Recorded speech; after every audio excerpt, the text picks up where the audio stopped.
서울 양평 고속도로 종점 변경 의혹 어떤 내용인지 혹시 알고 계십니까? 지금 저희들한테도 그 감사 청구가 들어온 걸로 알고 있습니다. 네, 어떤 내용입니까? 간략히 얘기해서. 노선 변경한 걸로 알고 있습니다. 국책연구기관에서 2년 동안 예탈을 거친 이 고속도로의 종점이 대통령 당선 직후 갑자기 2개월도 지나지 않아서 변경 제한되고 그 변경 종점 인근에 대통령 처가가 소유한 토지가 대량 존재한다. 이제 이것이 그 의혹의 내용인 것이죠.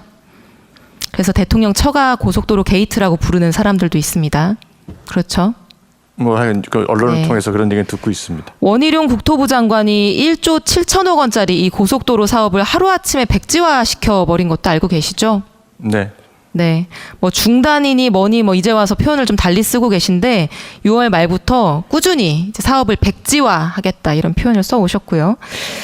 그러면 국비가 투입되는 국책 사업이 이렇게 이례적으로 종점을 포함해서 50%가 넘는 구간이 바뀌고 또 권력형 게이트 아니냐라고 하는 국민 여론도 높은 상황이고 또 심지어 대통령 공약사항이었고 잘 추진되어 오던 인프라 사업을 국토부 장관이 그 어떤 적법한 절차도 거치지 않고 자기 화에 못 이겨서 백지환이 뭐니 이렇게 뒤집어 놓은 상황인데 감사원은 감사 개시 필요성 못 느끼고 있습니까? 그러니까 저희들이 청구가 들어오면 저희들 절차에 따라서 감사 실시 여부를 검토하는 프로세스가 있습니다. 그게 지금 현재 진행 중에 있다는 말씀 드립니다. 프로세스가 있는데요. 네. 이 소위 말하는 고속도로 의혹이 등장한 게 벌써 3개월 지나가고 있고 백지화 선언 나온 지도 2달이 넘었습니다.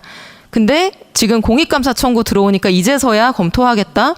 다른 사건들에 대해서 감사원은 정말 눈 깜짝할 사이에 총알같이 그렇게 감사 개시를 하면서 이 사건에 대해서는 너무 안이한 게 아닌가라는 말씀을 좀 드리고 싶고요. 그렇진 않은데 하여간 최대한 빨리 처리하도록 그렇게 하겠습니다. 감사위원들하고는 이 건의 감사 개시라거나 감사 필요성 등등에 대해서 논의해 보신 적이 있습니까? 이건 좀 위원회 논의 사항은 아닙니다. 감사 청구 들어온 사항은 따로 저희들이 사무처에서 처리하는 프로세스가 있습니다. 네, 청구 들어오기 전에도 몇 달 동안 이게 신문과 방송을 도배하고 있었지 않았습니까?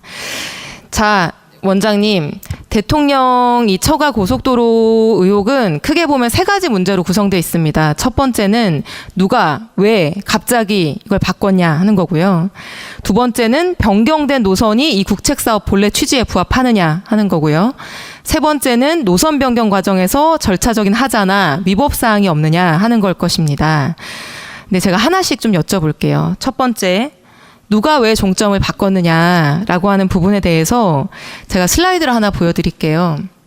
제가 일부러 형용사를 최대한 안 쓰고 사실관계만 건조하게 나열하려고 노력했는데요. 이걸 좀 말씀을 드려보겠습니다. 대통령 처가는 오래전부터 이 양평군 강상면에 상속받은 토지를 소유하고 있었습니다. 그러다가 이 강상면을 종점으로 한 서울 가는 고속도로를 만든다라고 하는 아이디어는 2010년 지방선거에서 처음 등장했는데요. 이제 지금까지도 대통령 처가와 긴밀한 관계라고 알려져 있는 김성교 양평 군수가 그 당시 송파와 강상 IC를 연결하는 고속도로를 만들겠다라는 것을 공약하고 당선이 됩니다. 양평 군수가 할 수 있는 일이 아니기 때문에 당시 김문수 도지사 공약에도 양평군이 제안을 해서 반영이 되게 됩니다.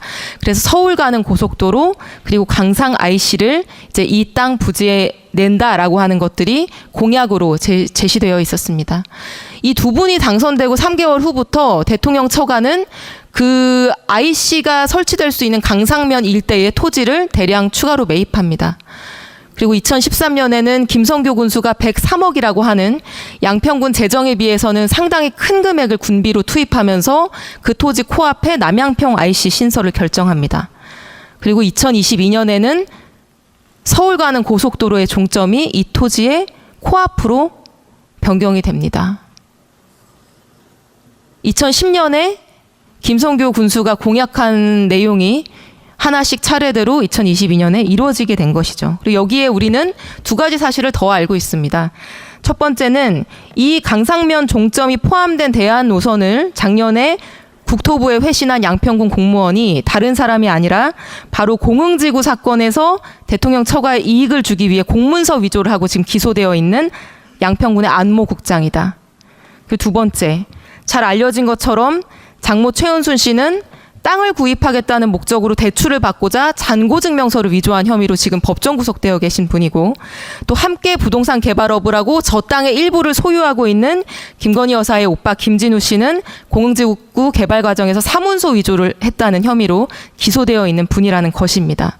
이 두 가지 사실을 더해보면 고속도로 종점 변경이 과연 우연인지, 아니면 양평군과 거기 공무원들과 대통령 처가와 그리고 누군지 모를 권력자들의 합작에 의한 필연인지 의구심이 생길 수 있다라고 생각을 합니다.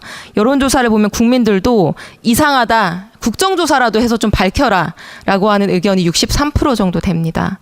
근데 지금 국정조사는 여당이 거부하고 있고 검찰과 경찰 누구도 나서지 않고 있습니다.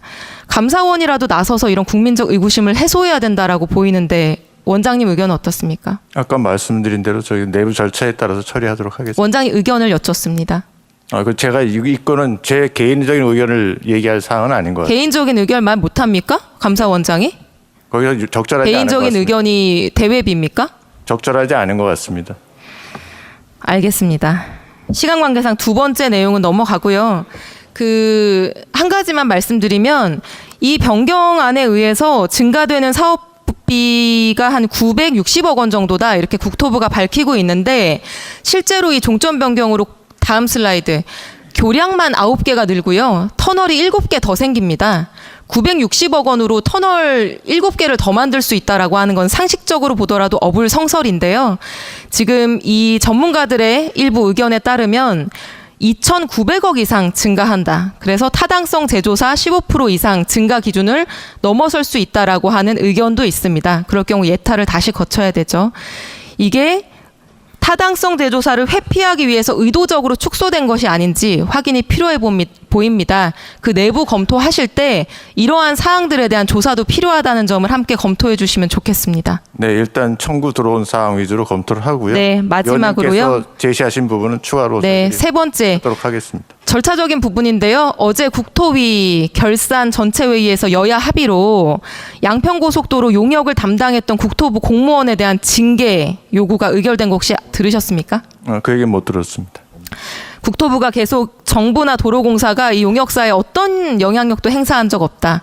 우리랑 전혀 관련 없는 독립된 용역사가 공정하게 이 종점 변경을 제안한 거다. 이렇게 주장을 해왔는데요.